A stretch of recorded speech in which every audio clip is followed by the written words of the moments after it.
62 degrees. That's forecast. Thanks, Paul. Our next guest says she can help you stop searching and start attracting your ideal partner. Marla Martenson is a professional matchmaker and author of the new book, Excuse Me, Your Soulmate is Waiting. Oh. Good morning. Hello. Hello. Good morning. Thanks for being here.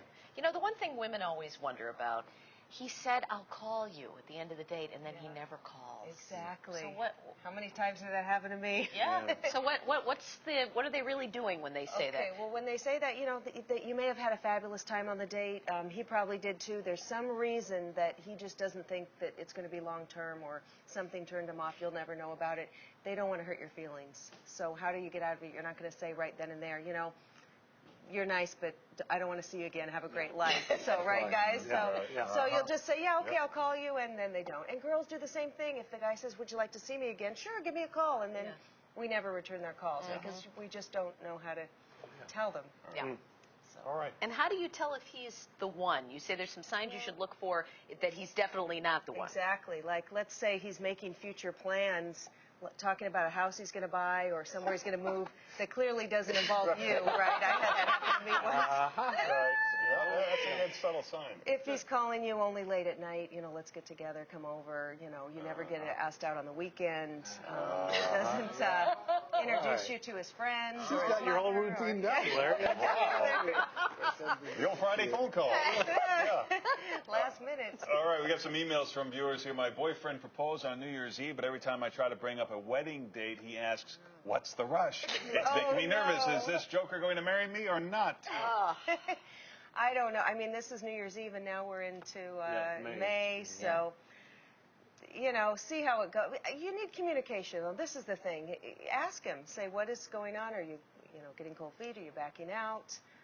People just don't communicate, and they're wondering and asking all their friends, what do you think is going on? You know, ask them and set a deadline. Yeah, set a deadline. My friend's ex-girlfriend is starting to spend a lot of time at my house. We were all good friends when they broke up, and we're still close, but I feel like it's wrong for us to hang out behind his back. Is it me, or is this wrong? Well, again, communication. You know, if you were all friends, if that's your best friend, talk to him and say, you know, we were all friends. I'd like to continue the friendship. If it's something bitter, I don't know if it would be worth losing your best friend over. Maybe he should let it go. Communication again. All right, we have some questions from our coworkers here at the old number 9. Let's go live to take these questions. Hello. Hi.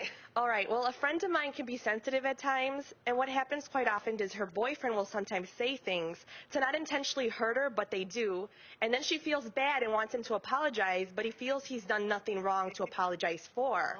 How do they resolve this kind of situation? Thank you, mystery employee. Good question, Linda. Communication again. I mean, like I have a husband, he has a Latin background. He's very sensitive, and I'll say something, and it'll really push his buttons. And I should know by now. I shouldn't say those things, but yeah, you know, we apologize to each other.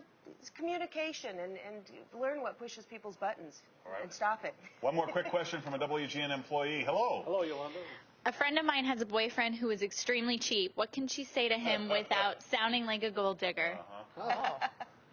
Well, it depends how cheap. I mean, some girls expect too much, I think.